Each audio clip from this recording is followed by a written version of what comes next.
नमस्कार, स्वागत छ तपाईहरुलाई हाम्रो युट्युब च्यानल हाम्रो क्लासमा। साथीहरु, आज हामी सिक्ने छौं एमएस एक्सेल को यो फाइल मेनुको बारेमा। यो फाइल मेनुमा कुन अप्सन रहेको छ यसबारे हामी यो भिडियोमा छलफल गर्ने छौं। यसमा यो सबै मेनुहरु रहेको छ। File, home, insert, page layout, formula, data, review, view. त्यसमध्ये हामीले आज यो फाइल मेनुमा केही सिक्ने छौं। त्यसैले यो भिडियो अन्तिमसम्म हेर्दिनु होला र लाइक पनि भिडियोलाई गरिदिनु होला।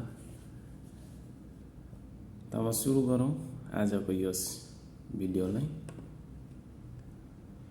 यो फाइल मेनुमा हामीले एमएस एक्सेल ओपन गरिसकेपछि हामीले केही डाटा इन्टर गरेर यसलाई हामीले सेभ गर्नु पर्यो भने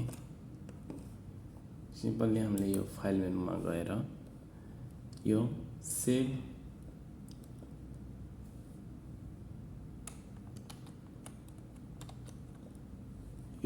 मेनुमा गएर सेभ गर्न मिल्छ। त्यस्तै यो फाइल मेनुमा रहेको छ save, save as, open, close, info, recent, new, print, save and send, help, option र एक्जिट। यो अप्सनहरुले यसमा सेभमा हामीले यो फाइललाई सेभ गर्न मिल्छ। ओपनमा हामीले अर्को फाइल ओपन गर्नलाई हाम्रो जुन लोकेसनमा हुन्छ त्यहाँबाट फाइल्स निकाल्न मिल्छ र त्यसमा यसरी हामीले यो फाइल्स मेनुमा रहेको अर्को रहेको छ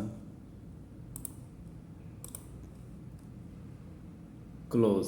यो क्लोजले के गर्छ भने तपाईलाई यसरी यो डायलग बक्स निकालेर दिन्छ।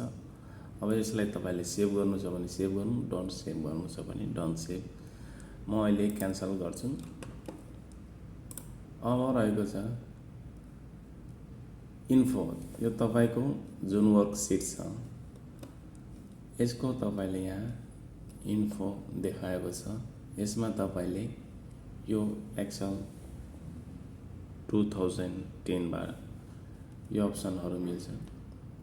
यसमा दिएको छ एक्टिभ प्रोडक्ट, यहाँबाट तपाईले यो गर्नुहुन्छ। प्रोटेक्ट वर्कबुक, यसमा तपाईले लक लगाउन सक्नुहुन्छ र यस्तै manage version, check for issue. त्यसपछि अर्को रहेको छ रिसेन्ट। रिसेन्टमा जुन तपाईले युज गर्नु भएको हुन्छ त्यो तपाईको यहाँ देखाउँछ र न्यू। तपाईलाई न्यू चाहिएको छ भने यहाँबाट न्यूबाट त्यो वर्कबुक जुन युज गर्नु भएको छ त्यसलाई प्रिन्ट गर्न चाहनुहुन्छ भने यहाँबाट प्रिन्ट गर्नलाई सक्नुहुन्छ। यहाँबाट यो फर्मेट सिलेक्ट गरेर तपाईले यसमा सबै दिएछ। कपी कति चाहिएको छ यहाँबाट नम्बर सिलेक्ट गर्ने, प्रिन्टर, त्यसपछि यहाँको सेटिङ। अब यसमा पेज हेर्नुस् कहाँदेखि कहाँ सबै यो सेटिङ मिलाएर तपाईले यहाँबाट पेपरको साइज, ल्यान्डस्केप, पोर्ट्रेट यसरी तपाईले मिलाउन सक्नुहुन्छ। त्यस्तै अर्को रहेछ सेभ एन्ड सेन्डमा।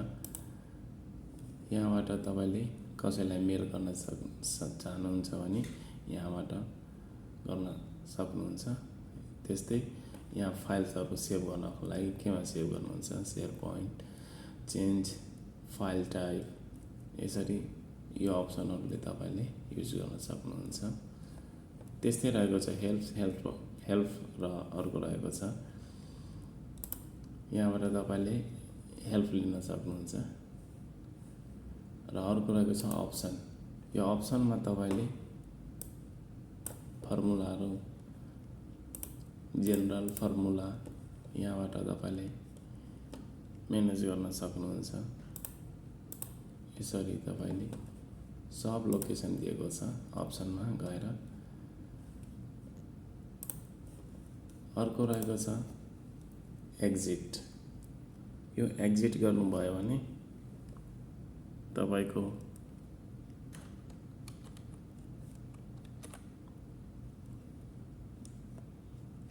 यो एक्जिट अप्सनले तपाईलाई एक्जिट गर्छ। यो तपाईको जुन वर्कबुक खुलेको छ यो चाहिँ तपाईको बन्द हुन्छ।